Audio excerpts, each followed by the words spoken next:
king can handle it. That's why he's here. All right, we're close. Maybe I'll get the king and the queen. Symbolism.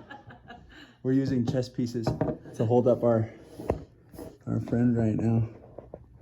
Ooh, that's it. That's it. Yep. The king needs his. Picture of that with my camera and send it to you. This is what art is about. Okay, so we're rolling. I'm just gonna trust it.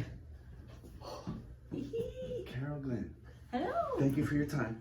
My pleasure. Okay, so Carol has not really been briefed on any of this.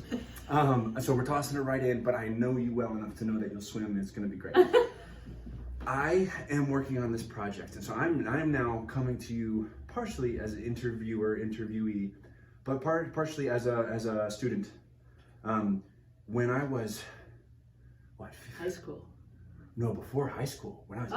Do you remember? Oh yeah, you were in my first group where we did skits on multiple intelligences to explain them to the elementary school so they could explain what we were trying to do. I was a hobbit. Yeah. I was so small, and you saw something in me. I'd never done any performing, anything. Are you kidding? Nothing. Really? You started awesome. me. You tossed me in, and then you encouraged me. Yeah. So not only did you give me the opportunity, but you built me up, and then that was before middle school. It was you were fifth grade, but you were one of the last 5th grade classes before, because the middle school then took the 5th grade classes. Okay, so that was my artistic debut. Thank you for that. Thank you. I get to work with the Shiners. So you're essentially passion extract in a human form. You know exactly what you're trying to do, and it's inspirational. It's that process, the creative process. Well, for me, I sort of need creativity to breathe. If I don't have it, I don't, and I'll notice if I'm in a failure. That's so cool. I'll think I need to just organize. I need to do whatever, and I spend a lot of time not being creative, and I start to So I need to do that. That's literally your energy source. Yes, and it takes a lot of energy. So it's sort of building on what to do. But I feel like, for me, it's not something I think overall, and this I was thinking that was before, so you came, so steer a bit off if it's not right. Anywhere you want to go. Anywhere you want to go. I was thinking that because I do so many different kinds of things, we did a musical with the community and administrators and teachers. And we're going to bring it back, by the way. She doesn't know that we're going to bring Godspell back, but we're going to come back to it. We're going to bring it back. But I go into schools and do projects, and I put kids in plays, and the biggest thing I've noticed since the pandemic, it's so clear that people really need to be able to express themselves, and they also need to be able to feel confident to work together. Yes, and trust each other. And trust each other and to do that. To me, that's what the weird thing that technology's done is that it made us all. We saw the people who were perfect online, and then we're like, oh, I can't do that, and so we don't even try.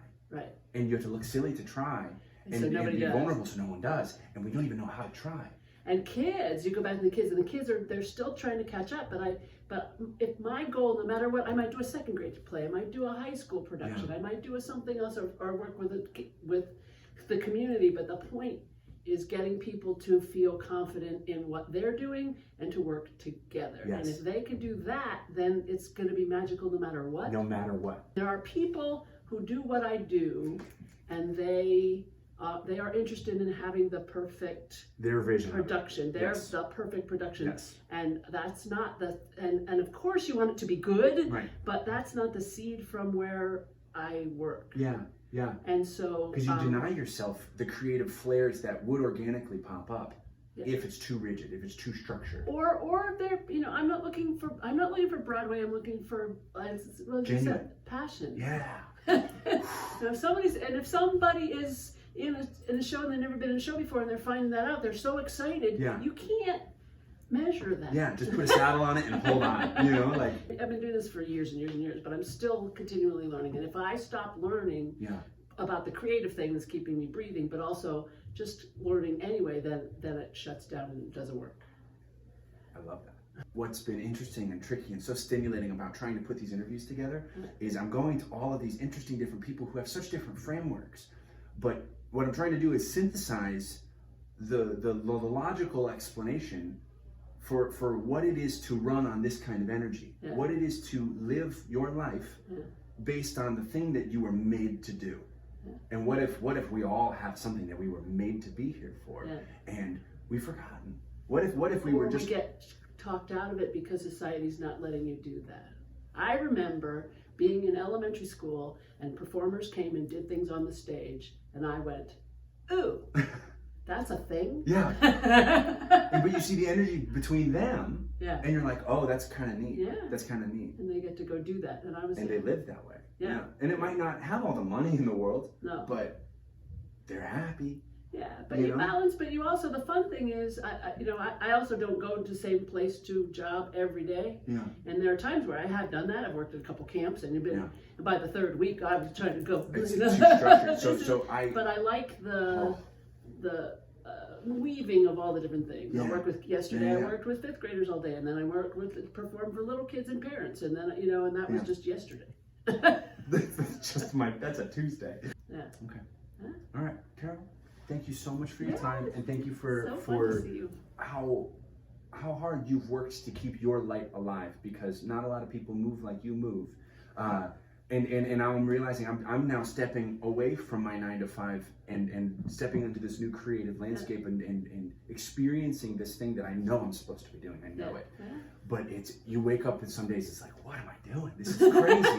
But then you're like, oh, thank God I did it. You know what I mean? So Yeah. it's worth it. Yeah. But it's this big faith exercise, and Yeah. you're all you've done in this brief interview is completely reinvigorate me. And thank you for when you started it. And thank you reinvigorated for me as continuing. well. Thank you. Thank you. Thank you. Appreciate you.